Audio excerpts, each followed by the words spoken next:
Welcome to this webinar on this MBBS admission in India for NRI and OCIs. That's that agenda that we have today. And to introduce myself, my name is Rakesh Jain, and I started this NEET Navigator, MBBS Lighthouse, and NEET Manobal. These are the three very specific services to help NEET students in their journey towards their dream medical college. NEET Navigator, we offer the advanced data analytics based medical admission counseling services. The counseling services comes in picture after NEET results. MBBS Lighthouse is India's first integrated and comprehensive web application for MBBS admission and college predictor, which you can use immediately after the NEET exam to find out that in which all colleges you can get admission. And NEET Manobal is very interesting and very path-breaking program that we have developed. This is India's first scientific and specialized behavioral mentoring program for the NEET-UG students. So these are the three efforts that we are putting up to help NEET students, especially the NEET-UG and NEET-PG students, to navigate through this complex journey of medical admissions. So today in this webinar, we are discussing about specific to NRI and OCI rules. Some basic requests that I would like to put in before I start with my deliberations. Please introduce yourself with your name and country in the chat, and kindly keep yourself mute. Request you to mute your speaker so that mute your mic so that it doesn't create any disturbance to the others. You can keep a notebook and a pen ready because this is going to be very, very intense informative loaded session. So I would request that if you want to keep a notebook and a pen ready for the notes. And you may message your questions in the chat. As I mentioned, this chat box is being managed by my secretary, Pragati, and she will be more than happy to answer your queries as you will be messaging in the chat box. Okay, so to start with, I would like to give you a background that this session, we are going to touch 15 topics. I know this may sound a little overwhelming, but then when we talk about the medical admissions in India, the scale is very, very overwhelming. And my effort is that at the end of this webinar, you should have the most authentic and accurate information about the MBBS admissions for NRIs and OCIs in India. So I'm going to cover each and every aspect of MBBS admission for NRIs and OCIs. So there are going to be 15 topics. Each topic I intend to cover in about 2 to 3 minutes. So maybe about 30 to 40 minutes is that what I'm planning for this deliberation. And the last 5 or 6 minutes we will keep in for your question and answers. So I will flow through the agenda in terms of the difference between NRI and OCIs, then how the medical college landscape is there in India, how does the counseling happens, what are the different provisions of the seats in the medical colleges, how does the seat allotment takes place, what is the importance of all India rank and how is it linked with the NEET marks, then what are the colleges where they have a provision for NRI admissions. Also, I'm going to talk about in broadly about the state eligibility conditions, NRI priority rules, NRI seat fee structure. I'm also going to touch about the OCI's eligibility because I believe that some of the students here may be actually OCIs and they may have the questions specific to how do they get admission in India government medical colleges as well. And I will also touch upon that how you are going to navigate through the NEET-UG application process and what are the documentations that may be required for NRIs and OCIs. And I will also touch upon some specific exam preparation tips, which you will definitely need to know, you being an NRI and OCI student. And the last that I have kept in as a Q&A for about 5 minutes. Yes, there are some basics which are beyond the topics. These basics are very essentials for you to understand because all the discussion that we are going to have from here onwards will form the basics. So the first basic point that you need to understand is that all clinical courses admissions in India, they converge on NEET-UG exam. So whether it's MBBS, BDS, BAMS, BHMS, BUMS, or even BSc Nursing, all the admissions will converge on NEET-UG exam. To get admission, to seek admission in any of these courses, in any of the colleges in India, it is important to qualify NEET-UG. Now, when I say qualify means for a general and EWS category, the qualifying score is 50th percentile.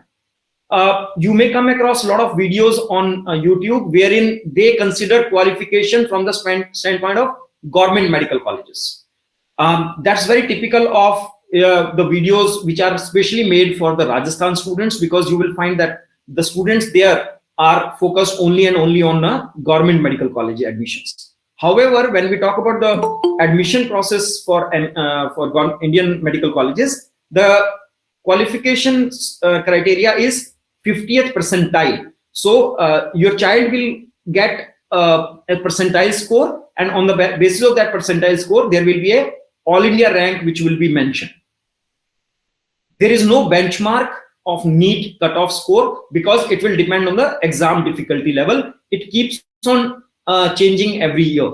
But to give you some basics of it, because it's a pen and paper test, 1 in a year, 180 minutes, 180 questions, 4 for every correct answer, -1 for wrong answer, first Sunday of May, and to be held between 2 to 5 p.m. IST time. So even in your country, it is going to be, if the center is going to be there, then it is going to be aligned with the Indian Standard Time. It's a MCQ based, 45 questions physics, 45 questions chemistry, 45 botany, and 45 zoology. And it's going to be a test of your speed and accuracy, because in 1 mark, there are thousands of ranks. Now, how do you understand this ranking versus marks is that, taking a very simple continuum, that you have 720 as the highest marks possible and -180 as the lowest marks possible, theoretically. So in the continuum of 900 marks, all the 22 or 24 lakh students who are going to appear, they are going to get their percentile ranking. So as I mentioned to you that in 900 marks, because there are going to be 24 or 22 lakh students who are going to apply for NEET-UG. So on every mark, you generally have thousands or maybe hundreds of ranks. And to consider for the eligibility part, going by the historical evidence that we know, around 200, more than 200 is a absolutely safe score for qualifying the NEET-UG exam. So that you can consider as a safe score if you are looking for participation into the next level, which is called medical admission counseling. One thing I would like to reiterate here, that if a student is not able to score more than the qualifying mark, then no admission can happen in India in any clinical course, because the system is absolutely fair and transparent. So coming to the first basic point about NRI and OCIs, first thing is very critical here to, from the standpoint of admission process in India, NRI is an Indian citizen staying abroad for more than 184 days in the last year, while OCI is not an Indian citizen. He is a person of Indian origin. Now, what is the difference here? Why we are talking about NRI and OCI is because there was a MHA notification on NRI and OCI status on 4th of March 2021. And a lot of ambiguity came in by virtue of that notification. However, that notification was challenged in the Honorable Supreme Court of India. And in December 2023, Honorable Supreme Court of India said that 4th March 2021 cannot be applied as a retrospective effect. So as per Honorable Supreme Court of India, the MHA notification is applicable only for the students who are born after 4th of March 2021. Having said that, one more thing that we must acknowledge is that in India, education is a constitutionally given a very ambiguous structure, that it has both central power as well as state power. So many states, they still take the cognizance of that MHA notification, and for specifically for the OCIs, it will be a problem because they are not an Indian citizen. So many states, they do not allow OCIs to participate for their colleges as an Indian citizen part, because for example, like Haryana, They specified that to participate in the Haryana State Counselling, you need to be an Indian citizen. So OCIs can be participating competing only for the NRI seats, not for the normal Indian seats. However, NRI are definitely eligible to participate as an Indian citizen seats as well. And there is definitely one more category, which is NRI sponsored, wherein the student is not an NRI and his or her parents or siblings or relatives may be a NRI. So these are the various classifications of when we talk about the admission status for NRIs and OCI. Before I actually come down to the MBBS admission process for NRI and OCI, it is important for you to understand some basics of the landscape of medical colleges and how the admissions happen in these colleges. So in India, we will have 4 different type of medical colleges. One, what we call central institutions. So all the AIMS, JIPMER, AFMCs, AMUs, and BHU. These are central institutions. Then we have government medical colleges, private medical colleges, and deemed medical universities. For the practical purposes, for as a parent or as a student, for you, there is not much of a difference in terms of private and deemed, because they are it's all paid seats that they are available there. All except the central institutions have the NRI OCI seats. So there is no seat for NRIs in AIMS, JIPMER, AFMC, AMU. However, there are some foreign national seats in AIMS, which is 7 seats in AIMS. Beyond that, there are no seats available in any central institution. However, there are seats available for government, private, and deemed medical universities. Now, talking about the medical admission process, that in these 4 different types of colleges, how the seat allotment happens. First important thing is that there is all the seat allotments are going to through only online counseling process. There is no college roll, there is no offline admission in any type of institution at any kind of clinical course. All admissions will happen only and only on the basis of counselings. Now, in India, we are going to have 2 types of counseling. One is what we call central counseling, which is managed by MCC, Medical Counseling Committee, under Ministry of Health and Family Welfare. And then second type of counselings you will come across is the counseling which are respectively managed by the State Director General of Medical Education. Now, how these counselings line up for the seat allotment process is, as I mentioned to you, there are 4 types of institutions. So please keep this in mind, and then you will be able to understand that how these seat allotments happen. So MCC will allot seats for all the central institutions. So 100% seats of central institutions are allotted only and only by the MCC counseling. So for example, if you have AIMS in any state, say AIMS Jodhpur or AIMS Bhopal, then the seats of AIMS Jodhpur or AIMS Bhopal will not be filled by, will not be allotted by the state. It will be only allotted through the MCC. However, all the government medical colleges, 15% seats of all the government colleges of India will be filled up through MCC. And likewise, 100% seats of deemed medical universities will be filled by MCC. MCC counseling is an open counseling. Open counseling means there is no eligibility requirement beyond the NEET eligibility. So the student must have cleared the cutoff. Beyond that, there is no restriction for participation into MCC as far as any domicile condition is concerned. However, when we talk about the second type of counseling, which is state counseling, 85% seats of the government medical colleges of that state will be filled by the state counseling, and all the 100% seats of the private medical colleges of that state will be filled by the state counseling. Now, this counseling is reserved for the domicile. Now, why I have put in the asterisk marks here is because this is closed with conditions. In India, state have very different eligibility conditions. For the state quota part of government medical colleges, for sure, all the counselings are closed for non-domicile. I will touch upon that how the domicile eligibility conditions are mapped. But just to let you know, state quota is only and only reserved for the domicile candidates of that state. However, private medical college seats are offered to the non-domicile students on different conditions. Different conditions means there are states who do not allow non-domicile students to participate even for the private medical college seats. For example, Punjab, Gujarat, they don't allow non-domicile students to participate in their private medical seat allotment. There are states like UP, which open 100% seats of their private medical colleges to the non-domicile students. Then there are conditions also, like for example, Karnataka, they will only allow 15% seats of their private medical colleges to be filled by the non-domicile students. Likewise is for the Kerala.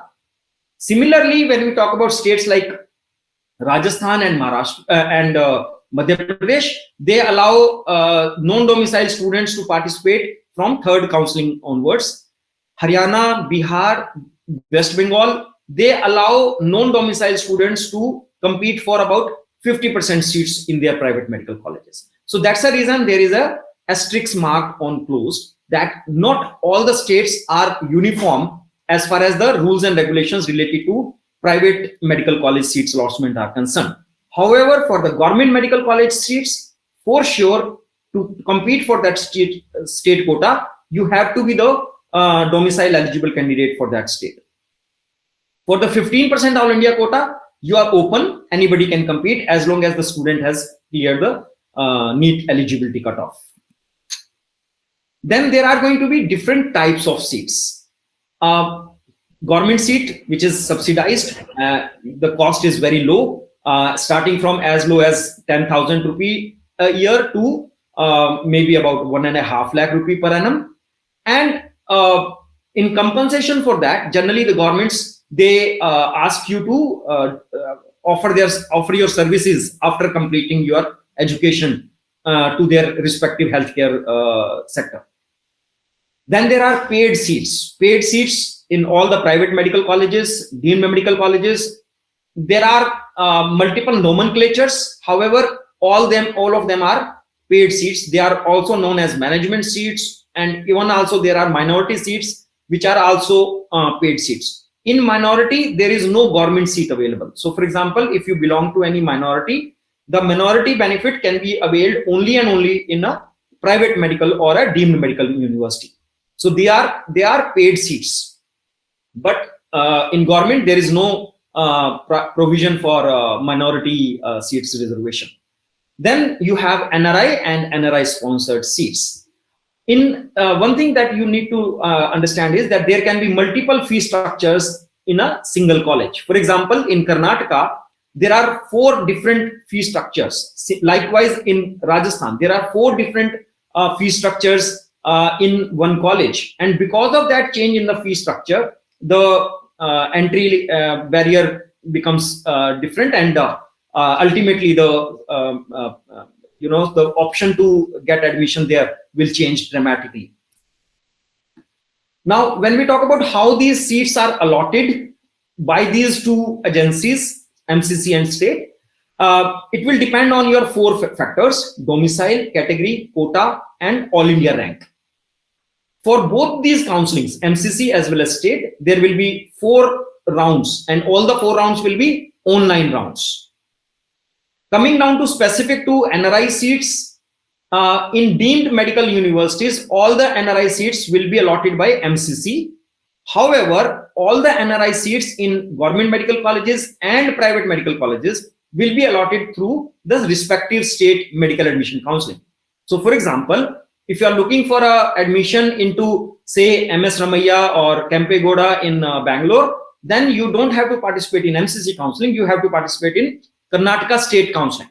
However, if you are looking for a NRI seat in Kasturba Medical College or JLN Medical College or Shri Ramchandra Medical College, then you have to participate in a MCC counseling. So that's a process to seek a seat in a deemed and government and private medical colleges.